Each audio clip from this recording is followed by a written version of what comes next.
So why did America make brownstones and row homes like this illegal to build in a lot of the suburbs and a lot of the buildings that we started after the 1930s, 1940s? Well, it's called exclusionary zoning. And exclusionary zoning is where you create a set of rules and ordinances in a town that block homes that might come up towards the street, homes that don't have a large yard, homes that go up too tall, homes that have multiple families in them, and a couple of other reasons.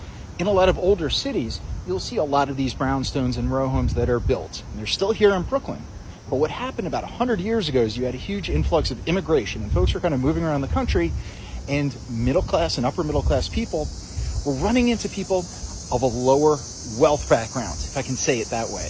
Exclusionary zoning is the use of zoning ordinances to exclude certain types of land uses from a given community. We use it to regulate different types of, economic diversity. In the United States, exclusionary zoning ordinances are standard in almost all of our communities. Exclusionary zoning was first introduced in the early 1900s, usually to prevent specific minorities from moving into middle and upper class neighborhoods. Municipalities use zoning to limit the supply of available housing units, like prohibiting multifamily residential dwellings or setting minimum lot size requirements. These ordinances raised costs, and it made it less likely that lower income groups would move in.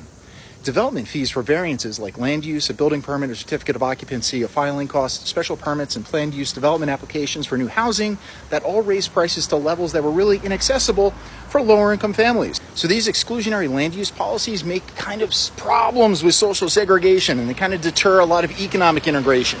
Decreases the total housing supply of a region and all over America, and it raises housing prices, which we can totally see today.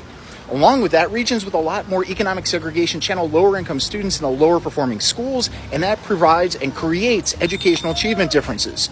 A comprehensive study back in 2008 found that over 80% of United States jurisdictions impose minimum lot size requirements on some sort of their inhabitants. These ordinances continue to reinforce discriminatory housing practices all over the United States.